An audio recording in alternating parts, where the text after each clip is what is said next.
What is up, Geeky Saying Army? It's Kanan. It's Jessie. And we are the Geeky Saying Couple.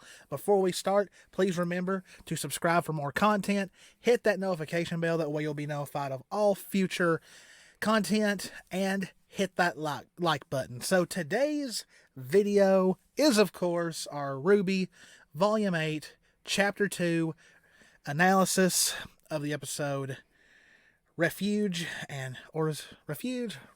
I don't know. Everybody pronounces stuff differently. Don't laugh at me. I'm scattered-brained. It's kind of late at night. Anyway, let's get down to this, because this episode had a lot of, it progressed the plot in some areas. It had a very, very funny-ass moment.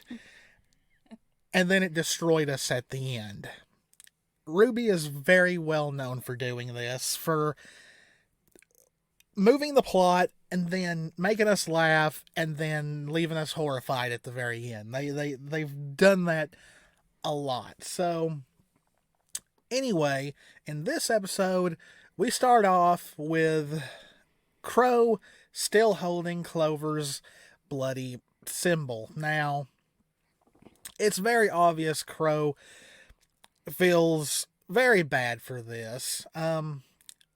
Probably guilt as well, because he kind of let Tyrion manipulate how the fight went. So he's probably kicking himself for that. Now, as the episode starts, we hear Robin say, "This is your fault." You realize that, don't you? And originally you're like, is she talking to Crow? Yeah. Now, I think in our reaction, I was like, well, kind of, because he kind of let Tyrion take control of the fight in a way. So I was like, but I was like, Robin, come on, that's kind of a low blow, don't you think? And so we continue to see Crow holding the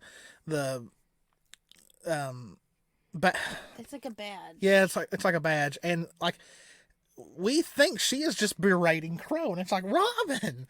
But anyway, Robin is pretty much, she's kind of fuming at this point. You know, she states how she wanted to help bring people together and give them a better life. But then she said, "But you," and then we see that she is talking to Jacques.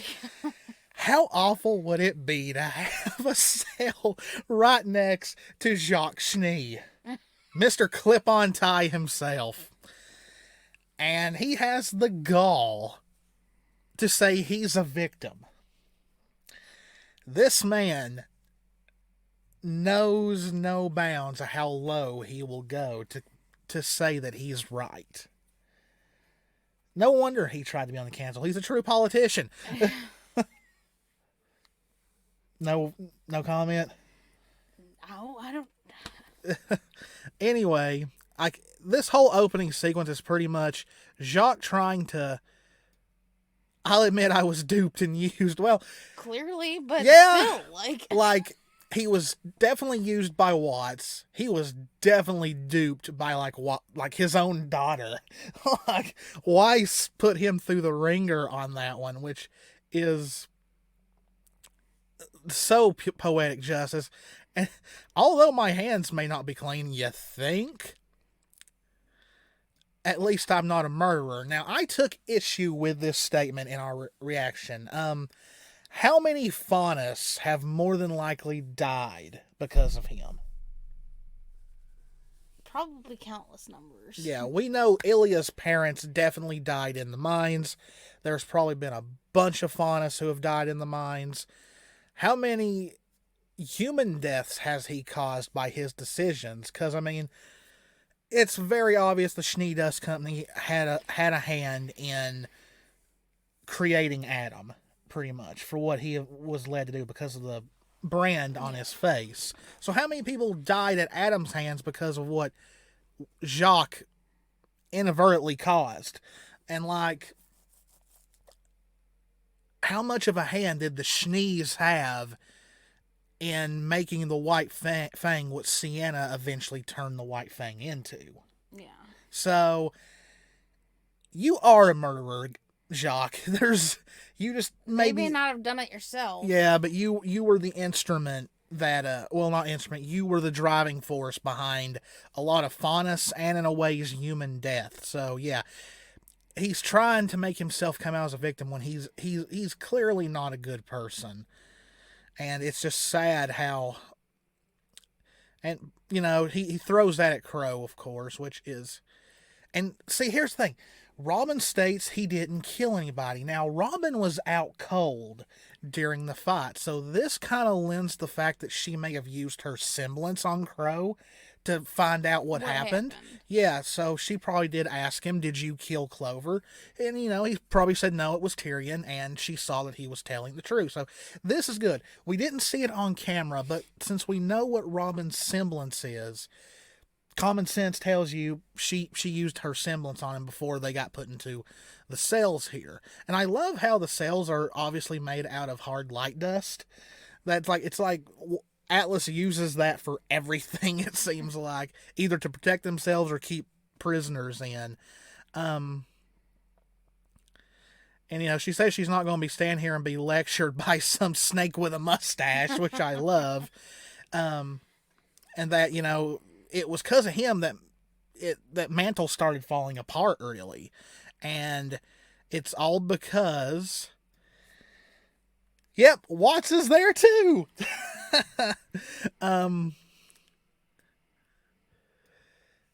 and he just admits, I suppose we're all stuck in it together now. Now notice that he still has the black eye that Ironwood gave him. And we learned during the Ruby panel that Watts does not have a semblance. He saw it as a waste of time, and he focused on improving his brain.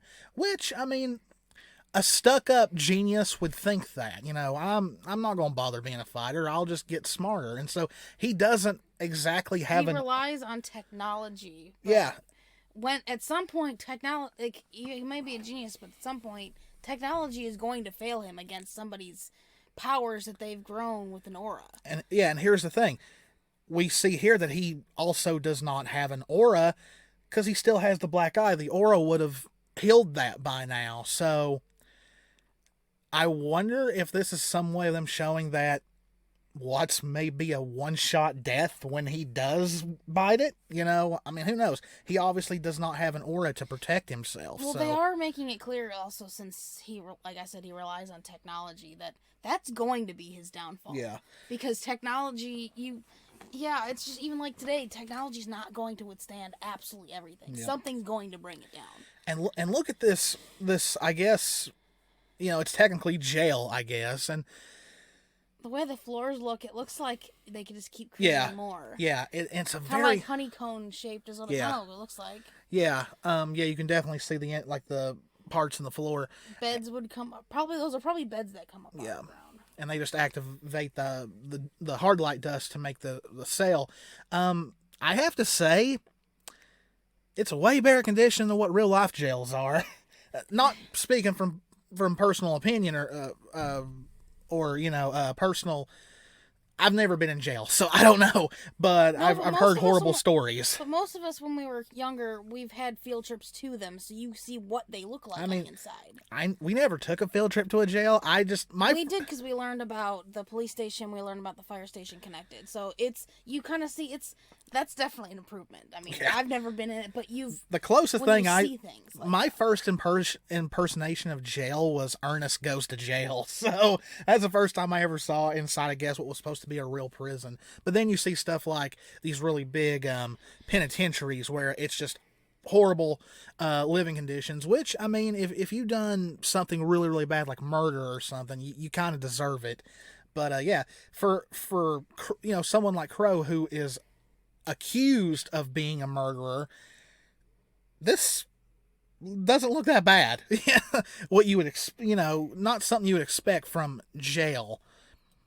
So something interesting here happens, and of course Jacques is still just running his mouth. He's nothing but cocky. Yeah, and then I'm sure Whitley has reached out to my legal team. Has he? No, probably not. Not with the look that was on his face when they saw him get taken away. Especially if Willow has anything to say about it. I don't think Whitley or Willow are doing anything to help you. We all know Weiss sure as hell isn't, or Winter. Now, is this before she punches the... No, right here. Robin gets so fed up with him, she punches the cell just to get him to shut up. Kick it? I can't remember. I don't know if I can get it to stop there. I think she punched it. Now, a lot of people have said that once they hear the door open, Crow closes his fist and holds it to his... I can't tell if he's really holding it to his chest or not. I don't know if he's trying to hide it or what, because I'm guessing he doesn't want them to take it. It looks like he kind of just... Because he's leaning down like this, so he would have tucked it into his chest. That would have been the easiest way to conceal it. So we see these guards come in, and... they come to get Watts. Now, this kind of worries me a little bit because, now, for one thing, you do realize you've already caught. Yeah, and for then they knock him out. Yeah, for that smart ass remark, they just lay him out. Yeah, and Jacques is actually shocked. He stands up in shock. But he's like. But here's the thing: the one that would have had them go get him would be Ironwood. They take him away. From what we know of the intro, is Ironwood going to use Watts to get Penny back? I didn't think about that. I'm worried that, because I'm just putting this together from what we've seen in the intro. Like I said, Ironwood would have been the only one to have the authority to order them to bring Watts, to bring him out of his cell, to take him to Ironwood. And what we've seen in the intro, like Watts being on one side and the other side Pietro's there, and then the glass behind Penny breaks, and then her eyes flashing red. It's not looking good. It's not... I'm scared to death, because if they somehow... Maybe Penny won't turn against them, but she'll at least be overrided to where she'll go to Ironwood. But if Penny turns against them, which the intro also kind of hints at, it's not going to be good. I've got so many bad theories. Like, what if Penny accidentally kills somebody, but then she gets back hold of herself and realizes what she did? I don't want to see that. I don't want to think that she's completely going to take taken over. She's stronger than that. I want the angst. I want the drama. I want them to make us cry. No. I've had enough of that so far. So that's really all. No, it's not. Robin states that she hates that she's not being able to do anything. And Crow states there is something they can do. We can kill the man who put us here. Now, in my reaction, I automatically said Tyrion, because of course Tyrion killed Clover. He's already want Tyrion dead anyway. Well, yeah, because Tyrion almost did kill Crow with his venom. So we're all theorizing that it is going to be Crow who eventually takes down Tyrion. But here's the thing, though. I noticed this rewatching this episode. After he says we can kill the man who put us here, it transitions to a picture of Ironwood. Is he talking about Tyrion, or is Crow thinking about taking Ironwood down? I was like, what are because this is the only time we see Ironwood in this episode. It's just this picture of him. What if we were meant to think it's Tyrion, but then it switches to Ironwood here to be like, is Crow going to kill James? Because Crow and Ironwood are supposed to be on the same side because they're part of Ozpin's circle. But because Crow did say toward the end of Volume 7 that James will be the one who takes the fall. Because this is all like the way this is all on him. Yeah, he's just too stubborn. Yeah, we get this whole little. It reeks like it kind of reminds me of CNN in a way, just how they do things when like bad things happen. Because whenever something bad happens, CNN's on location and all that, and so we just have this whole little newscast going on. They're talking about the Grim Horde and all that. How the heck did they get these pictures without the people taking the pictures dying? It must have been, maybe they had a drone or something do it, but I was like, that's a pretty close picture With all of the it. drones that fly around, I'm sure that's how they got. Yeah, I was like, that's a very close picture of that whale, and that Grim. Oh, right there is one of the monk flying gorilla Grim right there. So you were right; they are in the mix. Okay. It's just it's a mix of everything. It seems. Like he says, it truly feels like the end of days. And with the year that 2020 has been, I'm wondering if Crewy put that in there on purpose, like because everybody for a while thought it was the end of the world. And I love this. I love that. Yeah, she walks up, takes the mic from him, and then slams her weapon into the ground to scare him. And he's just like, okay. Yeah. Okay. And she gives this very, says, telling everyone that Ironwood has abandoned them, which he has. He has legit abandoned Mantle. He's wanting to take Atlas up into space so that I guess he thinks Salem can't go into space, which, I mean, if she wanted to, she could. I bet she could. If you're immortal, I'm guessing you can breathe in space. I don't know. But, create a Grim that can. Yeah. And like it just goes through, showing these citizens, hearing it, and I'm guessing these are people who have decided that they are indeed going to evacuate to the crater because it's warm there, get everyone close together, keep everyone safe, even though there is a huge potential danger there. But getting them all into one place is especially the crater it's the easiest way for one to keep an eye on everybody, but also if they, it's easier to move everybody if they're in one place. If they can find somewhere else to take them, it's easier to move them when they're all there. Yep. And being Mass Effect fans, I could not help but see this whole hold the line. But this is definitely inside Pietro's clinic, and Yang makes short work of the drone. So here we see the Mantle evacuation team. Jean, Yang, Oscar, and Ren. I'm going to reiterate what I said for Chapter 1. The reason why I believe it's this team in Mantle is, for one, Jean going with Ruby, that'd be 2 team leaders on the same side. There's really no point to that. Plus, Jean's semblance and his ability to heal and all that would work better in Mantle. Yang and Ren are the 2 mostly ones who wanted to go to Mantle because they felt like that's what they really needed to do. Oscar also went because he would be more useful in Mantle. Plus, I don't think he wants to face Ironwood right at this moment, especially with him and Ozpin still having a fight inside of his head. So I think that's the biggest reason why we have the team split up the way we do, as far as the members go. So they come in, they're doing they're checking their corners and all that. And she ends her speech with, "It's time to show your teeth, Mantle." Pretty much show Atlas that we can do without them, pretty much, in a way. I'm guessing that's what it's supposed to and that we will survive, pretty much. And then we get, I'm going to stop on, because when this was shown, this picture of Yang was used everywhere. Yang loves bikes. She is a biker girl.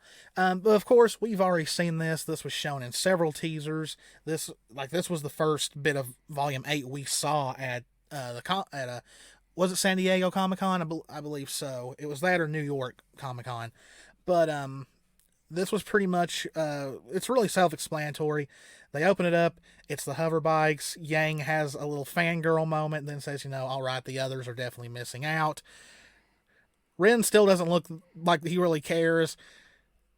Oscar just like, ooh, well, it's shiny. Hard to tell with that face, well, yeah. too. But John looks excited.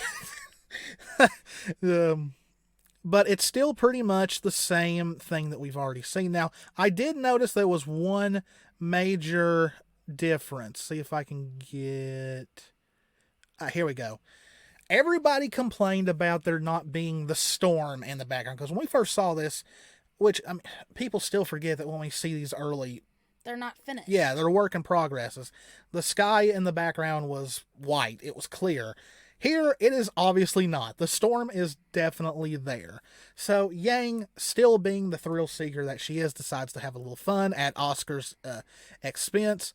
Why is Oscar riding with Yang? I think it's because she's the most liable one to be able to protect him, because out of this group, Yang's the tank. Like she's the most strongest. Plus, I like to believe everyone sees Oscar in the group as, the little brother in a way. Everybody feels like they want to keep him safe, because he's not a full-time fighter like they are. And Yang's hair gets into his mouth. There's nothing worse than hair getting stuck in your mouth. It's very uncomfortable. Then we have the first of two Jean moments in this. Jean has grown so much as a character and a team leader, but he is still the awkward, lovable klutz that he's been since Volume 1. Now, he runs over some now we both noticed this. This damn Grim was not there in the work in progress. This thing is watching them. Like, it was creepy. I've noticed it several times through the entire episode. In different places. Yeah, I think there's one spot we missed. I saw on Twitter that it's following them. Yeah, and that is creepy, because we'll get to a minute, but like this Grim is something beyond any other Grim we have ever seen. And this is more of the teasers we saw, them shooting out the cameras that Ironwood has in Mantle. They're getting everyone ready to move to the crater. I love John does this little fist bump stuff with the kid. It's cute. It's, he did escort these kids during school, so he knows the local kids. Probably also, he's grown a bond with them, so, yeah. And we've seen this, this girl holding a big old snow shovel as a weapon, asking if the crater is really going to be safe, which Yang affirms, yes. And then some Grims show up, and of course they make quick work of them. Jean has, of course, this little, it looks like a mine at first, but it's like a dust shield, and Ren does a classic downward backstab with his weapons, which makes quick work of the Grim. And it's magnetic to his sword, too. Yeah, and he says way better than a hover bike. I disagree. I think a hover bike is still better. But here's the... they're worried about the Grim pushing far in, which Yang states, no, I think those were more from last night, which further iterates... Volume 7 literally ended the night before. Like, this is like, it's making, it's going to be really hard to keep time management clear in this volume, because one, it's like a direct sequel to Volume 7, plus it only takes over the course of 48 hours. So there's going to be some parts that might take place at the same time, and stuff like that we're going to have to remember. And it's going to make watching it, like when the Blu-ray and all that comes out in one continuous moment, a lot more easier than it is watching it week after week. But I just think that's really cool. They keep on reiterating that it is literally, they've literally not slept in like 24 hours or more. So it's going to be rough. So here they come up with the idea to move everyone to use Ren's semblance and using Jean to amplify it to move everyone so they can mask everyone. Now, Ren has a very, I don't know, I noticed in our reaction, I guess it's because he's still troubled in a way, maybe. I don't know, but I just thought Ren's reaction to this was kind of off-putting. I don't know why. I might just be looking too much into it. But he also, the way he also spoke up, he probably went, Well, yeah, he doesn't know if it's going to work. Yeah, and that's probably what the look in that face is. But when he says that, he goes, "It's pretty much it's worth a try." Yeah, because yes, he knows that they need to do something like that. Yeah, because yes, they masked everyone on the train in Volume 6, but this is moving slower. Yeah, they were moving quickly. They were moving at more of a high rate of speed on the train where they could get away from them. Yeah, this is being trying to be covert, and he's going to have to use his semblance for a much longer time. So yeah, it's not going to be an easy feat, and that's what he says. It's a long trip, and people start to panic a little bit, and Jean's like, "Hey, let's." He's trying to keep up the positivity, which is so Jean, and it's also very smart because you keep up the positive energy. The Grim won't be notified. Will stay away. Yeah, and he says, we'll have a grim-free journey all the way to the crater. Yeah, but you can tell by the way he's saying. He's like, yeah, it's gonna be all right. He's not 100% sure. And then you have her. Yes. So, I want to... Okay, so let's get it. This older woman says, do we really got to shack up with those animals? Which, she's talking about the faunus. Down in the slums, I'd feel a lot safer being up in Atlas. Which Yang takes issue with. I really love this whole... I don't know if Barbara's ever done mocap before, but I wonder who did because usually when they do like a whole continuous shot like this of the character moving, it was done with mocap, and in the background, John at first is like, no, he's worried that she's going to go off. And of course, Yang says, yeah, I'm sure you would. Go back to when she was like the Beacon days. Yeah. Her anger would have taken over a little bit more. But, she lets them know that the people up top decided that they're not. This makes Yang look way happier than she really is right now. Wow, this might need to be the thumbnail. such a happy-go-lucky picture of Yang, and it's things are not good. Hit the print screen button then. There he goes. Okay, we're using that as the thumbnail. It's gonna be funny, but cause it's not really a spoiler because unless you've seen the episode, you ain't gonna know what it is. Pretty much that Atlas decided you're not important. Yeah, and then says the faunus, on the other hand, have been willing to help. Will help all they can, regardless whether or not you deserve it. Now, I've not seen anyone on Twitter say anything, but Calaxon and her and Hunter's analysis, the parts I saw, were worried that some people would see this as like a white savior move on Yang, like, her taking up for the faunus and all that. But I've seen a lot of people say that they're 100% all right with this, which, we're white, so we can't really say what is and what isn't.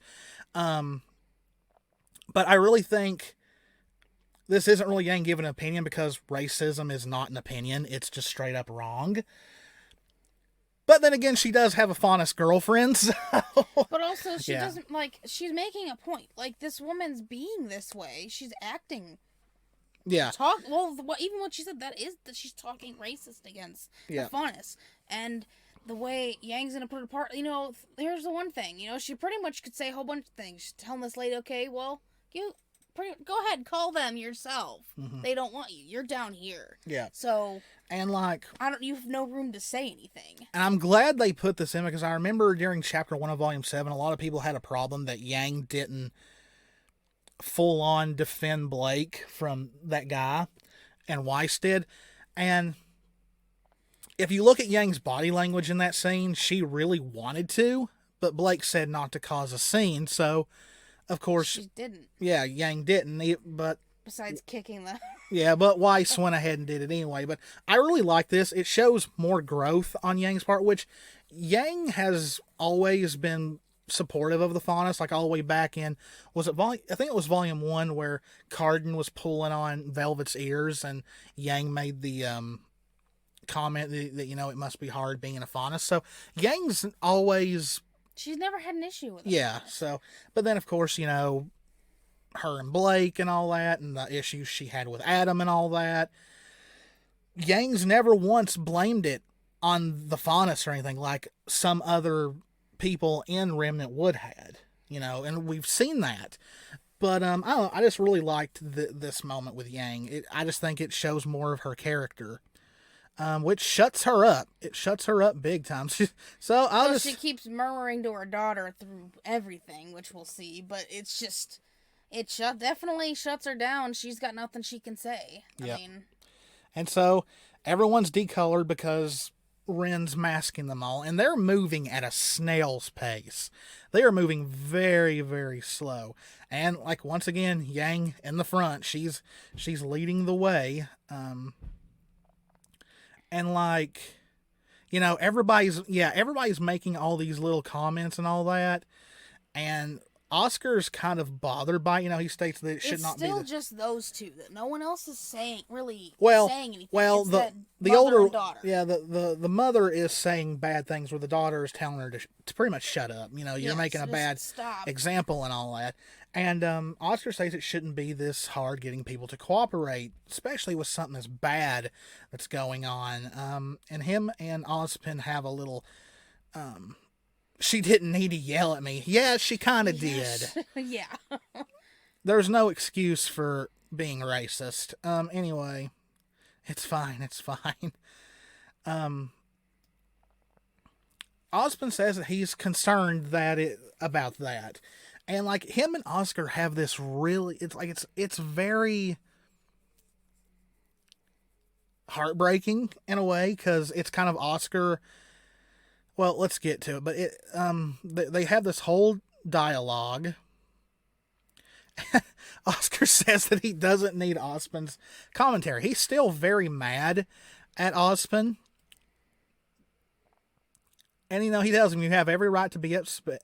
Everyone has the right to be upset, especially Oscar, because it affects him the most. Because, I mean, Ozpin is in his head. And I'm not upset that you left. I'm upset you came back. Ooh, that's rough. That is. Whew. If someone ever said that to me, I'd be kind of, that hurt. But as long as Ozpin's been alive, I wonder if he's not used to stuff like that. More than likely, because he seems to take it well. He says that, you know, while he was gone, Oscar started to feel like himself. I think he says not exactly how he felt, how he was before all this happened, but he says, he says he felt like he was part of the team, and that's just. Oh yeah, Jess points out. I almost forgot that damn Grim is. Look at him. He's back there creeping. He's perched up there. Yes, he's creeping. And that is so disturbing. That thing is like stalking them like no other. It's like, here's another thing. It's like Ren's semblance isn't working on this thing. Like he's following them. But then again, it was probably there the whole time. So well, the thing is the Grim, like the semblance that he has, it doesn't like make them go away. It just masks the emotion so the Grim can't find it. This points out though that Grim has been, you know, regardless, he's going to keep following. He's not following for the same reason the other Grim would have. But look how creepy that is. I know it is. This guy is like the ultimate creeper. It's like, oh my gosh, go away. It's like, maybe if I don't look at it, he'll go away. No, not that lucky. Ozpin lets him know that he was never really gone. Even though technically he's been gone for like almost 2 full volumes. Oscar is gaining control over his remaining magic. He's starting to recollect all of his memories, and which means their souls are on the path to becoming one. And Oscar states that he doesn't want that, and it's just with the music and all that and the way his voice sounds, it's truly a heartbreaking scene. Like, I still believe the theory that when this is all over with, Ozpin is going to leave Oscar and Oscar's going to be able to live his life the way he wants to. I'm hoping anyway. But yeah, like, it's like, for the longest time, people complained about Oscar not doing much, but like, we're getting all this character development between volumes 7 and 8, which is a great thing. And like, he had some development in 6 as well, but everybody was complaining ever since between volumes 4 and 5, he just wasn't doing a lot. Yeah, and then Oz comments back, he doesn't want it either. Yeah. Like, and it's not that he doesn't want Oscar to be able to succeed or anything, or like that he hates this. He does, but he doesn't want to take over another person's life. Yeah. Now, that's one thing I think Oz absolutely hates, is he has to do that. So, there's already tension between Ren and Nora, but I'm wondering right here if they're also going to introduce some tension between Jean and Ren. Like, Ren is just not handling things as well. Because John, being a team leader and a friend, asks him, if he's good, in which Ren says it's a lot to focus on. And John says that they're almost there. And Ren says, I don't need a pep talk. And it's like, Ren, what? That was uncalled for, dude. It's like, he's just trying to be there for you. And he says he needs to focus. And this is Jean's reaction. So it's because Ren's, like, the way I'm seeing it now, like, especially after seeing this, Ren's, yeah, he's trying to focus. He's pushing himself too much.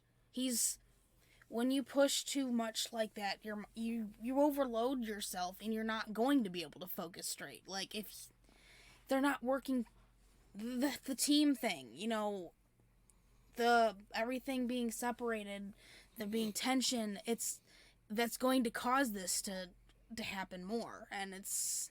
Know what that means? Dramatic music. Death flags. I'm sorry, it's like, let's say right here we're at like blue, and that means safe. That's where Team RWBY is. Up here's about red. That's where Death Flags is, and death. Ren's about right here already. In chapter 2 of all things. So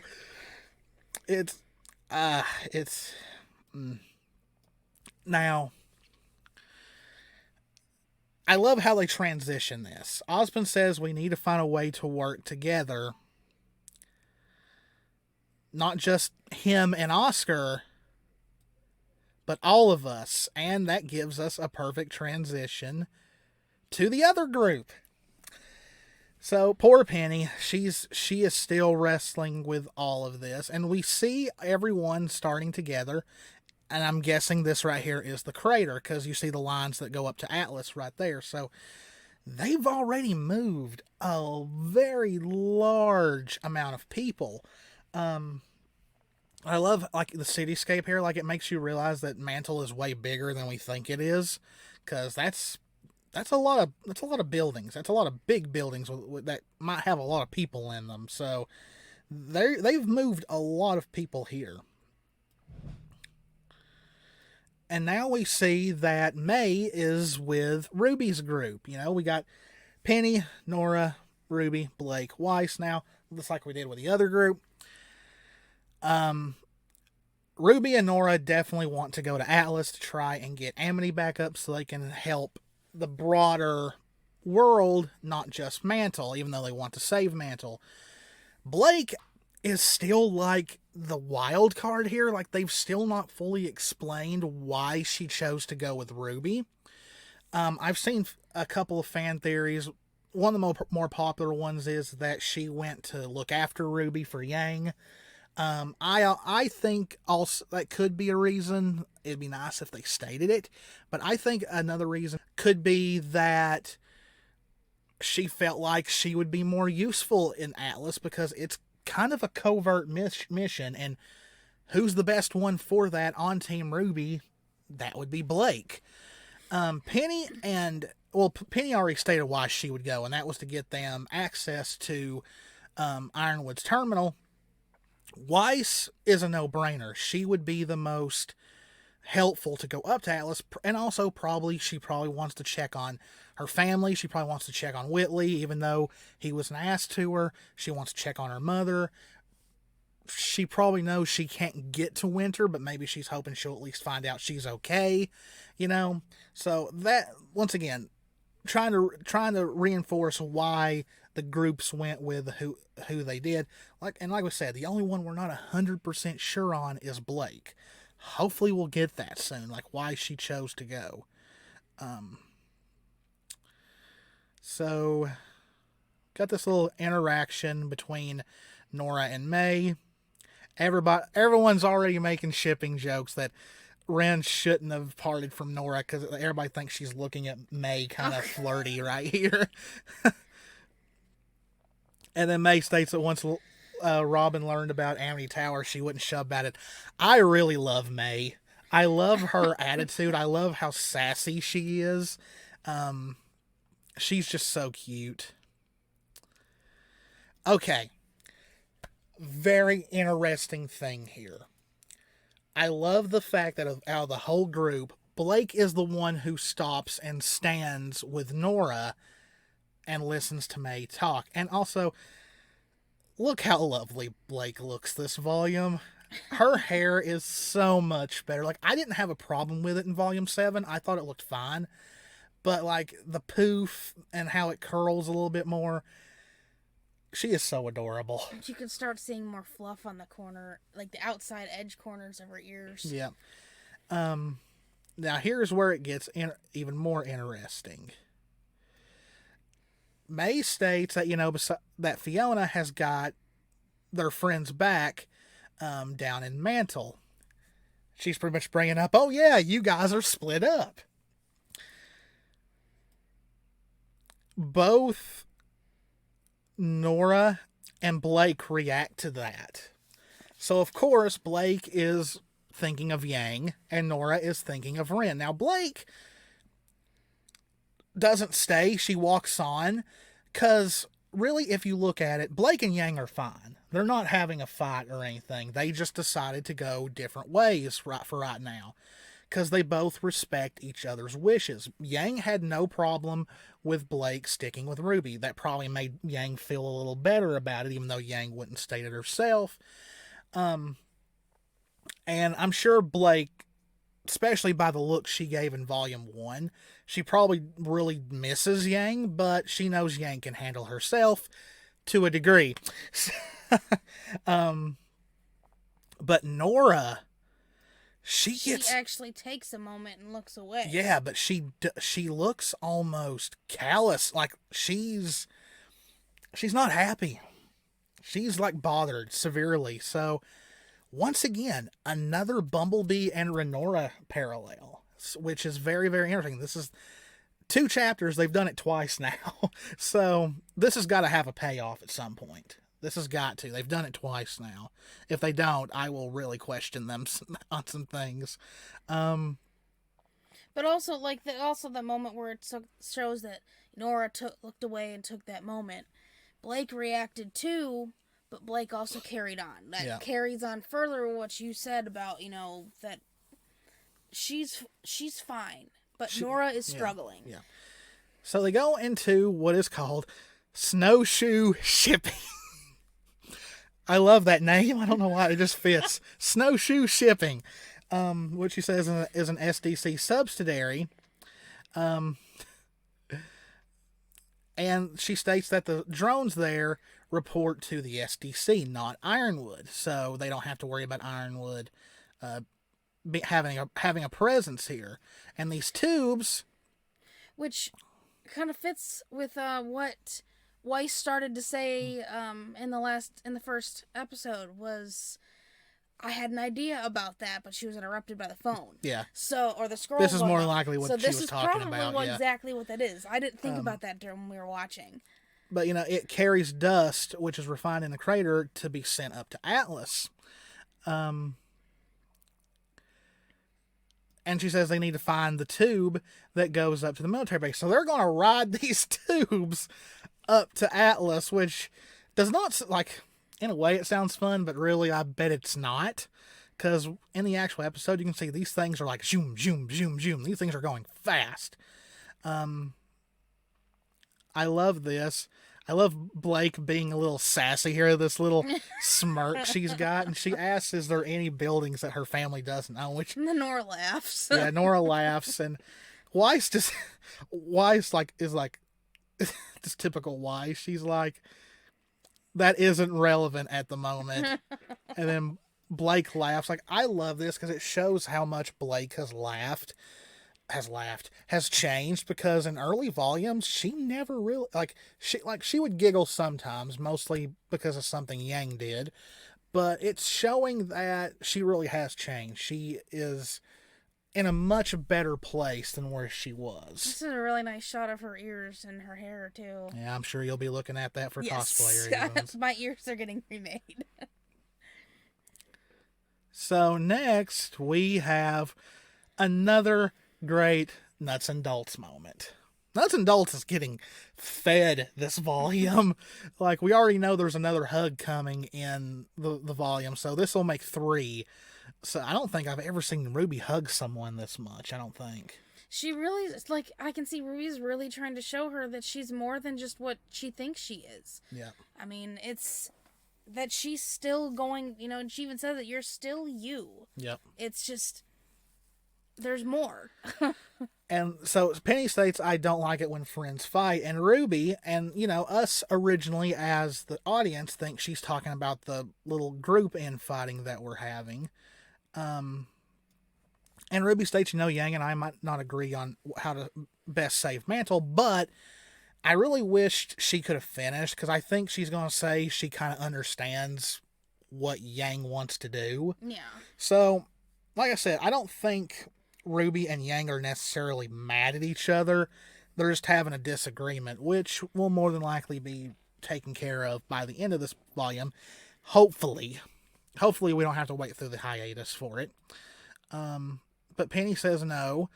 She's talking about Winter and Ironwood and how they were all friends. Because, you know, Penny values friendships so much from what Ruby taught her in the earlier volumes. So she just saw them all as a big group of friends, which is very innocent and very pure, even though sadly that's not exactly what it really was. Ironwood, in my opinion, was kind of using them to get what he needed. It's how she saw it, because that's how Ironwood was. She was making it seem like, okay, well, we're all in this. We're all friends.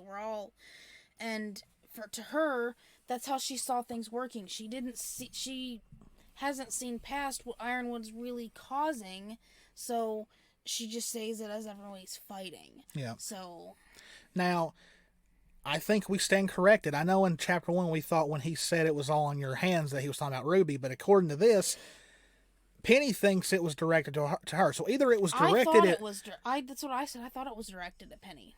Oh, I thought you said he was talking to Ruby. No, it was to Penny, not Ruby. Okay.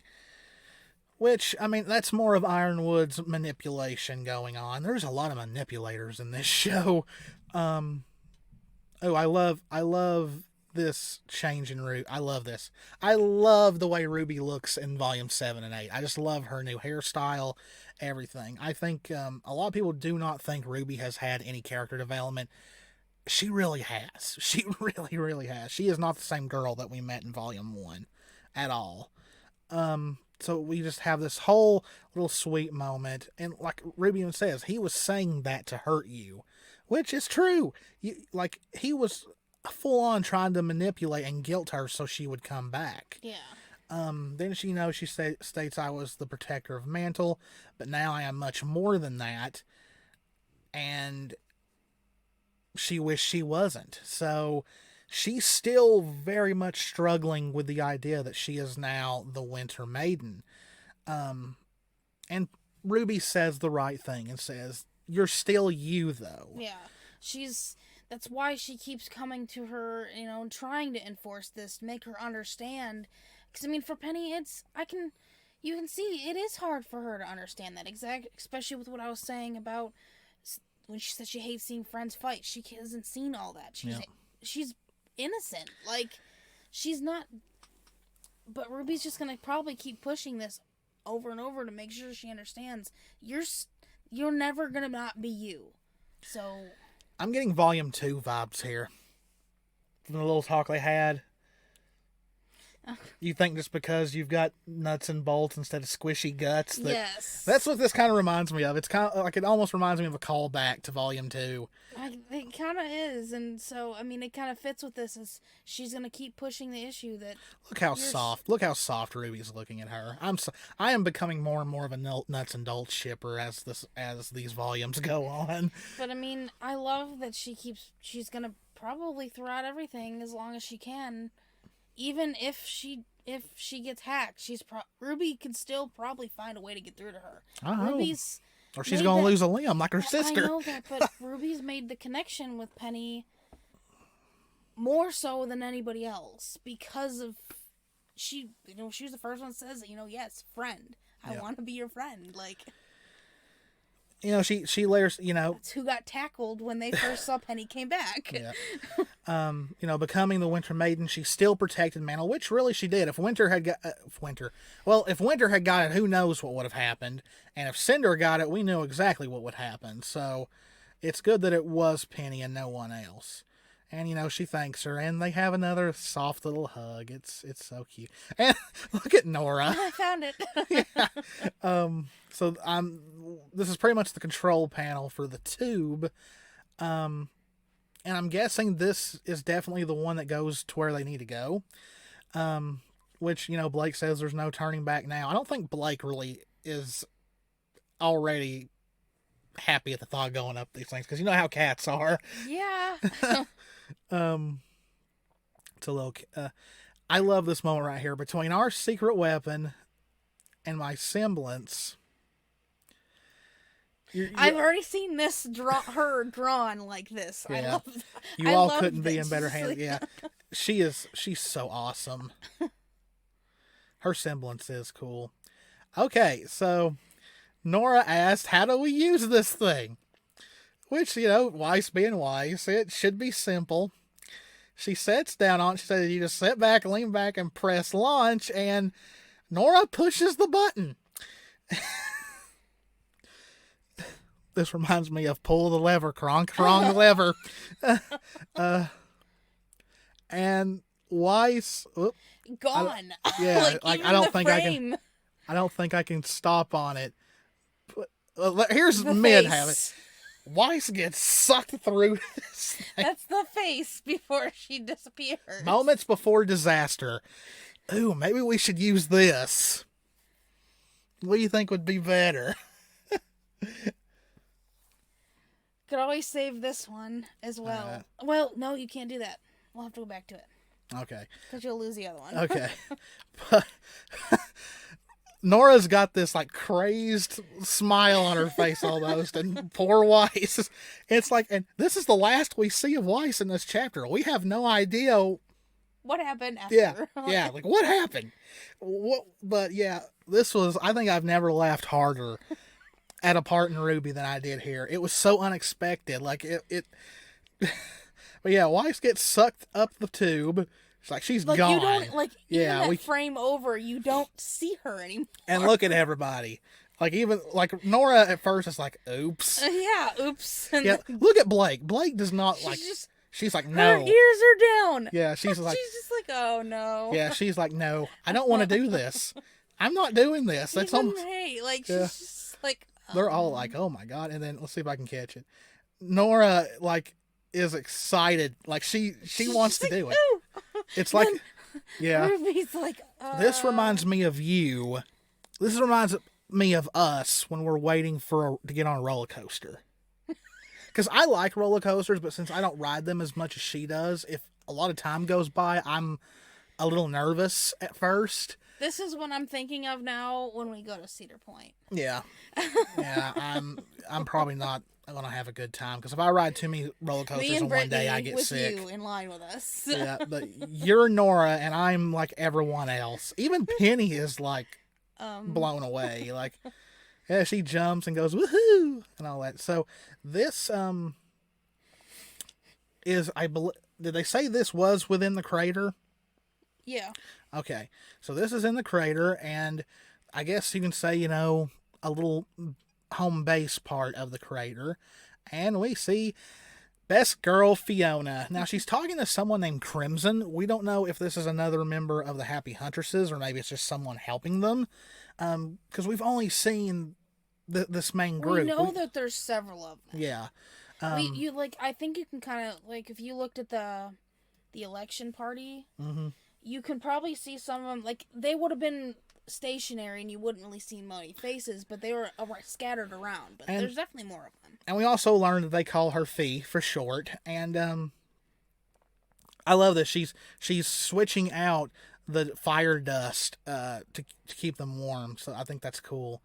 And we also get to see more of Fiona's semblance, where she can pretty much just summon stuff everything into a void almost in her hand. It's not like someone made the joke that it's like she's selecting things out of a RPG inventory. Yeah, just yeah. So I think that's really, really cool. And they talk about her making a splash on the news and all that, and then look at this woman. She's glaring at poor Fiona like, get a life, get over it. But I was going to say, when you said about the inventory, Mage and Demon Queen, where you could just... Yeah. If you've never read Mage and the Demon Queen, go read that on Webtoon. That is one of the most cute and most hilarious comics you'll ever read. And they're shocked to see another group come in. And, of course, it's Yang's group's... so they did get there safely, thank goodness. So they're excited that they've already got Sector 7 cleared, and Fiona does this cute little hop. Yes. And it's so cute. Look, even Yang probably thinks it's cute, because look at her. And once again, another member of the Happy Huntresses brings up that the group is split. They're not doing it intentionally. They're just because they've seen them work together, so they don't understand. Plus, they have no idea. She has no idea May would have said that to them. Yeah. And once again,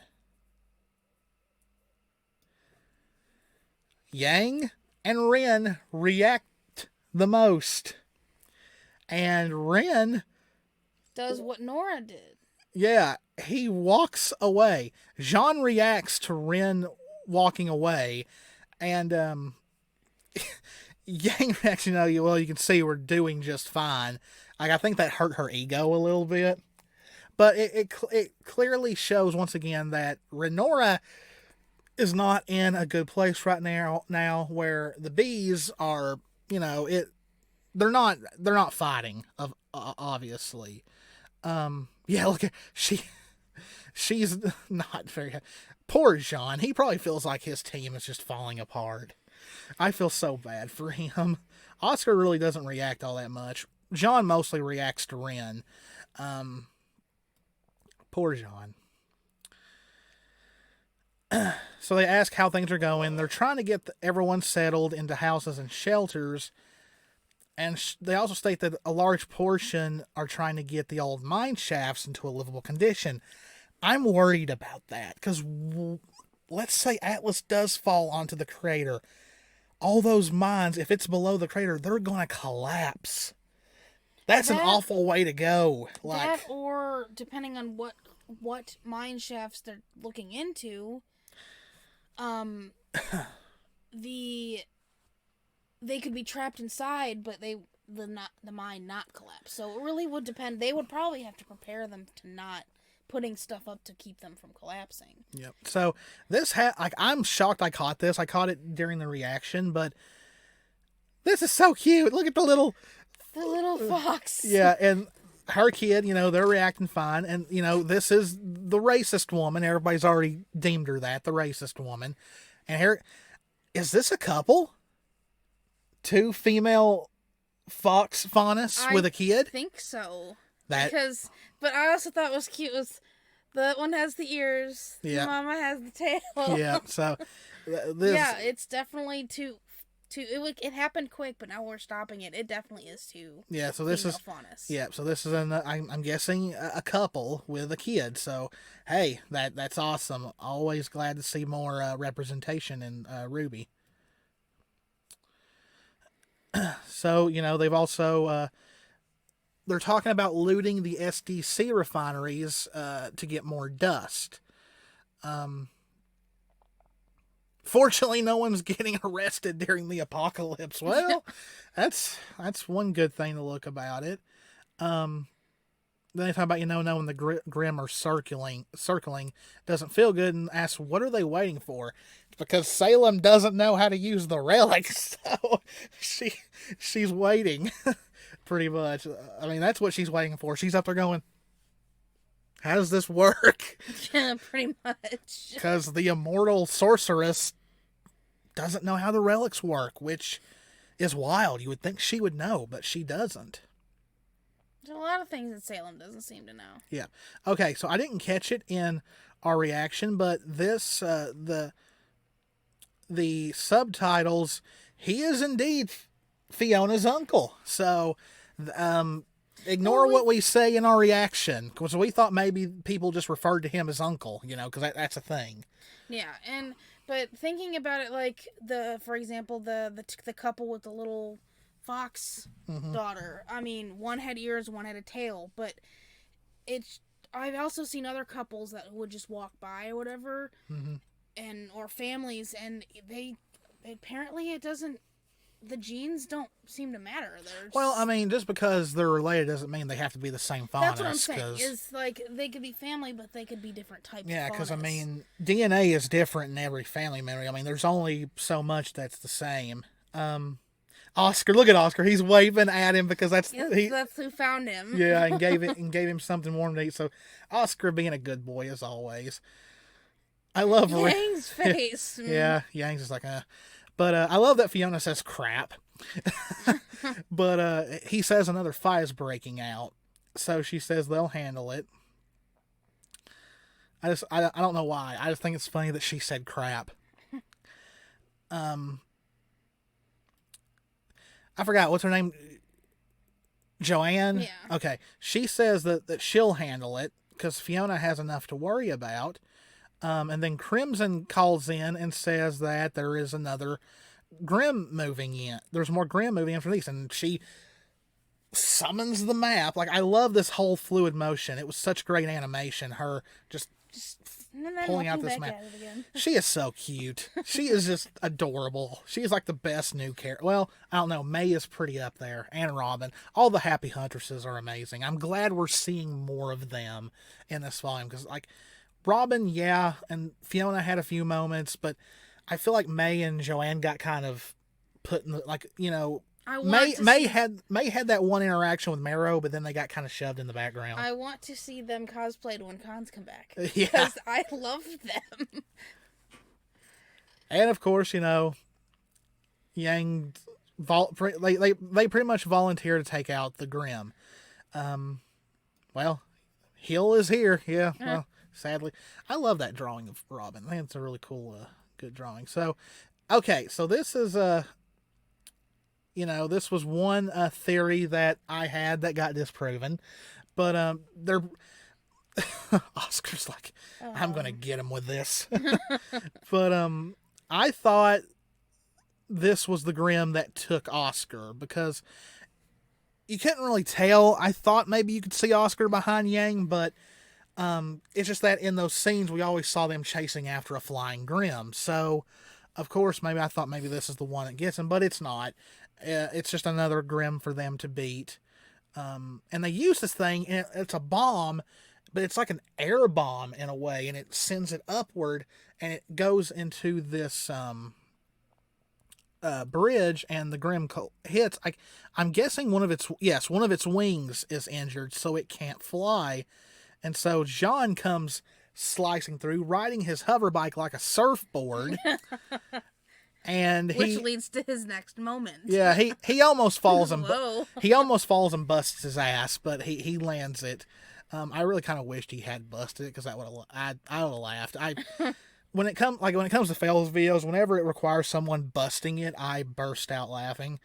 I just think it is poor Sean. He's like, Now, everyone on Twitter is like going crazy about this because they keep on focusing on Yang's hips. Okay. I saw that on Twitter. I was like, oh my gosh, people. So she lets Fiona know that they took care of this one, but I believe Fiona tells them that there's more. Yeah, getting reports of more of them, and the huntsmen need help. And like, you're starting to get this feeling that Jean, Yang, and Ren and Oscar are like, they're kind of getting over their heads here a little bit because there's way too much Grimm for just the four of them to take care of. So that's what you're kind of getting the feel of here, that they're biting off a little more. Like even Yang And is. she goes, Yeah, I think Yang is even starting to realize that this might be I pointless. think the next frame she put her head back. I can't. Yeah. Yeah, and she radios back and says though, and Oscar points out that it's all the negativity that's having all these Grimm come in because Salem's forces aren't moving in, but it's attracting all these stragglers from the Grimm attack toward the end of Volume 7. So it's not a very good situation, which Ren says we're not finished, and these Saber Grimm, I forgot what their names are, come in, and Yang and them are about to take them on. But they come skidding to a stop and run. Like, and this kind of reminded me like in a wolf pack, when the alpha shows up, all the others back away. This kind of what this reminded me of. I was like, oh, like you just knew it was going to be like some strong Grimm that even these Grimm are potentially scared of. But what we learn later, it might not have been that. It might have been like, stay back, these are mine, in a way. We'll get to that.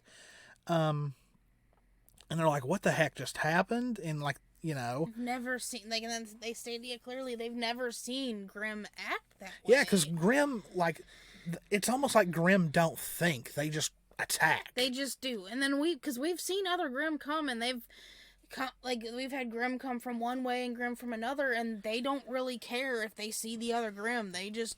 I think Ren states that he has a bad feeling, and it was right. This thing jumps him and Oscar and grabs a hold of Oscar and pretty much starts mauling him like a mad dog. In which Ren, screams for Oscar. And this thing is on all fours right here. And it just starts.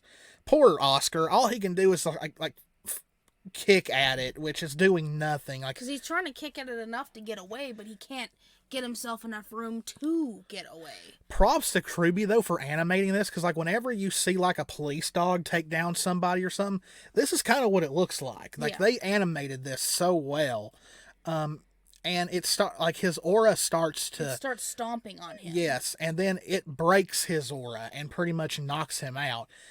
Now everyone is calling this the Hound. I don't know if a member of RWBY confirm that's what it is, but that's what, if not, that's what people are calling it, is the Hound. And some are already theorizing that this could be based off the big bad wolf from Little Red Riding Hood. It could. And the other thing I pointed out, and that's actually in our reaction, I had stated something about, I said that's the Grimm. Mm-hmm. You didn't catch what I was meaning at first. Yeah. But I did state it at the end. This is the one that's been stalking them the whole time. The one that's been stalking, but this is the one that Salem held the lamp, says, I need the one that can help me. Yeah. That is that Grimm, because this front of the... I noticed it more once it fully... Because you can see it's in the middle of starting to transform. Yeah, I forgot to mention, when they were fighting the flying pterodactyl Grimm, you actually catch a glimpse of this thing running across that bridge that they eventually took that Grimm down with. So if you were quick enough, you could spot this thing like 3 times before it actually attacked. But yeah, then it starts to like, it starts transform. Yeah, it starts morphing, like its bones are cracking and all that. Like, ugh, it's not a really good visual, but it morphs. And like, yeah, Jean, like this was pretty much our reaction. Like we were like, what the hell are we watching? And a lot of people have already fussed. Why did John, Yang, and Ren not do anything? They're freaking terrified. Like, look at this thing. They've clearly said this is something they've never seen before. We've never seen Grimm act like that. Yeah, but this is when we... It morphs to where it can walk on 2 legs. Yeah, which is even more terrifying to begin with. But then this, once it morphed, you could see its face more clearly, that is the one that Salem was talking to. And so now Yang goes to attack.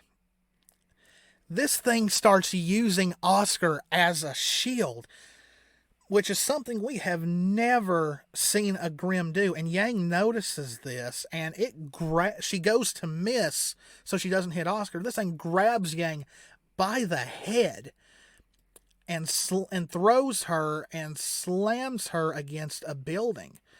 Thankfully, her aura doesn't flash, though. Yeah, it didn't flicker or anything. Then same thing with Ren. Yeah, Ren attacks, and this thing just once again holds Oscar up and then just tosses him and slams against a building as well. Jean goes in and he does it once again, and Yang stops him, saying it's using Oscar as a shield. And Jean states Grimm aren't that, but Grimm aren't that smart. And Ren starts firing at it again, and he tries. Well, to he fire tries at it, to, and then yeah. He says, "Give him back." Yeah, and it holds Oscar as a shield once again to protect itself. And this damn thing dislocates its jaw or something. Even the captions say bones breaking. Let's see if we can catch it. Yes, bones breaking. No. The Grimm fucking talks. And it is one of the most spine-tingling voices I have ever heard. So, theories that are going around already. The one that I think is the least most is some people think this thing is somehow related to Summer because it's the big bad wolf and it'll have a connection to Ruby, maybe. I highly doubt that. Others is that this is just a Grimm that is constantly evolving. Then there's some people who think Salem is directly controlling this Grimm, and it's actually her that's talking through it. I don't know if it's her, but this is definitely, because none of the other ones, we've not seen any other ones like this. There's always been one specifically now that we've seen in clips and pictures and so far that she's talked to. She's only created one of these. Yeah. She's the one that's created this. And this, when she sent that pulse out, it was the Grimm, but I think she controls this one. Yeah, I think so too. I think her control is giving it the means to keep evolving and talk. Someone made the joke on Twitter that this thing is like Venom from Spider-Man. But yeah, this thing talks, and everyone else's reaction is the same as us. We were like, this, and then and this damn thing just starts starts just walking away, no care in the world. Animals, when I see creatures and things like that walk like that, it's so creepy. Even cats, when they stand up on their hind legs, they don't walk like that. But yeah, you need to take the music that is used in old cartoons when characters walk, like Flintstone music. Dum da dum da da da da dum. That's what it looks like. He's just walking without a care in the world. I'm badass. No one ain't gonna be able to touch me. Yang is even standing there, and she's horrified. Yang doesn't know what to do, and then this damn thing stops. And it starts doing all that shit, and I'm sitting here oh my god, just stop! What is going on? And the damn thing sprouts wings. Yes, and they're all of them saying they don't know what to do. I wouldn't know what to do. Oh yeah, I would. I'd jump on one of these hover bikes and I'd get the hell out of there. That's nasty. It kind of looks like the Grimm pooped on him, but this thing grows wings and all this goop. That's another reason why I summarized that Salem is in direct control of this, all Grimm, but this one creating this one specifically, because we saw how she was creating the other ones that came out of the pool. Yeah. Well, this one just This thing's a monster. It grabs a hold of Oscar, and Oscar being napped was definitely one of the theories because the trailer pretty much spelled it out, but it's a definite thing. It just crawls up this building with Oscar in its mouth and he's gone. It takes to the sky. Look at Yang. She's horrified. Yeah. I hate that Fiona calls them kids. Even Ren's yeah, Ren doesn't know what to think. No, you can see in his how his eyes are, dilated the way they are. He's quite horrified himself. Oh yeah, he doesn't know what to even. I know it's hard for him to project his emotion, but clearly he doesn't even know what to think. Well, think about it. Not only is this thing creepy with the whole it talked, moved, it walked on 2 legs, and it was using Oscar as a shield. Like, this thing is smarter than any other Grimm that's ever been seen. And that's another theory that I wanted. I wanted the Grimm to be a threat again, and this thing is a threat, big time. It's more than likely very strong too. But look at, like, I guarantee you, Yang is like freaking out because this whole splitting up thing was kind of caused by her in a way. So it's very interesting to see what's going to happen, because I think by chapter 3, if we see everything in chapter 3 that I think we're going to see, we're blind after that chapter. We don't know what else is going to happen, because everything we've seen in teasers and trailers has happened already in the show mostly. So we're screwed. And Ren asks what are they going to do, and I mean, they pretty much make the decision. She tells Fiona that they've got an emergency. They're not going to be able to, because there was a call for more Grimm on the other side of Mantle. Help the huntsman already over there. And she says, we've got an emergency, and Fiona asks what kind. And, she says, you wouldn't believe me if I told you. This is, again, another picture that got posted. People just talking about Yang's hips. Someone pointed out, though, that right here, you can see... I did notice. I saw that post. I wonder if that's just an animation thing, or does Yang have an undercut on the back of her head?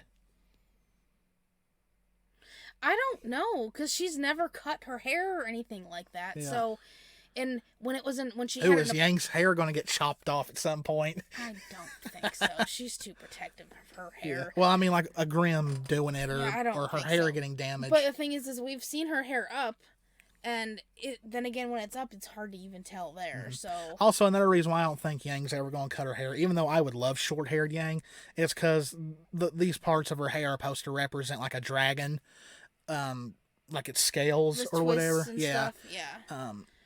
So I don't think that's why. So they take off, and I think this is the last image. Is this Grimm up in the sky with Oscar, an unconscious Oscar, in its mouth, and it flying away. And yes, that is it. So I think, Oscar may have been taken, but the thing is what's going, like, okay. I don't think Salem's still gonna achieve what she wants. I don't know. I'm interested to see, like, will Ozpin take control, and we'll finally get to see these two reunite, outside of a flashback. That's going to be interesting. What I meant, as far as getting the lamp. I don't know. She's going to be pissed when she finds out there's only one question left. I wonder... I don't think Yang and Ren and John's are going to be able to save Oscar. I don't think so. I just don't think they're going to be able to, because that kind of... I just don't think they're going to be able to do it. That's what I'm going to state. So what's going to be the fallout? I made a joke on Twitter. It was a conversation between Yang and Ruby. And it was like, Ruby, I lost the kid. Yang, what the fuck? Like, how's it going to affect Yang that this whole thing was her idea and she lost Oscar on her watch? Because they're going to have to contact Ruby and be like, guys, this happened. They've got to. Another theory, and I've actually already seen artwork of this done, like, Chapter 3, when we go back to Ruby and them, for all we know, what we just saw in Chapter 2 could be happening during that time, because this is all in the course of 48 hours. So just because it's in Chapter 3 doesn't mean that stuff takes place after. But who knows? They could do it. But them getting notifications on their scrolls, like, what if Blake looks down and sees that Yang's aura has been shortened and stuff like that, and Nora seeing Ren's, and them freaking out, like, what's going on? Will it happen? Who knows? There's still a couple of things that we saw in the trailers, like Ruby and all them taking their weapons out. I'm guessing facing off probably against Ironwood, maybe, or maybe the Aesops, because we've also not seen that picture of the Aesops in line. So who knows? So there's a couple, and of course Yang and John and Ren chasing after the Flying Grimm on the outskirts of Mantle. So that'll probably be Chapter 3. But yeah, 2 chapters, and they've already got us this heavily into it. Like, bravo, guys. Bravo, Ruby. Bravo, all of yous. So yeah, this episode had a lot. It moved the plot forward. It made us laugh big time at one point. And then it ended in probably one of the most horrific parts I've ever seen in RWBY. That Grimm is like my nightmares. Yeah, who would have thought they could have come up with a Grimm that made us as unsettled as the Knucklevy and the Apathy. Like this thing. And I figured you'd like it because it's pretty much a puppy. That ain't no puppy. It's what a Beowulf's for. Yeah, and then of course we have continued Bumblebee and Renora parallels going on. Suffering Weiss continues. We still don't know Weiss's status. Yeah. I hope that's the first thing in chapter 3 is her coming out. Yeah, and like bomb, like doing a little cartoon bounce off the floor or something. She's gonna. I hope she yells at Nora. Nora is about to go. Well. But yeah, got anything else you want to add? Yeah, I think we've said all we can about this episode. Well, that was our RWBY Volume 8, Chapter 2 analysis. Hope you guys enjoyed it. If you did, please hit that subscribe button, hit that notification bell, hit that like button, leave us a comment, share it around. This RWBY volume is going to be bad. It's like not bad as in quality. I mean, like it's not going to probably go well for our heroes and heroines. Should have said heroines because I mean, come on, the main 4 are female. What's wrong with me? It's late. I'm thinking off the top of my head. Farm Boy's in trouble, and I don't think he's getting out of it anytime soon. But as always, guys, I'm Kanan. I'm Jessie. We are the Geeky Sane Couple. We love you all very, very much. Please stay safe out there. Take care of yourselves, and we will see you in the next one. Bye.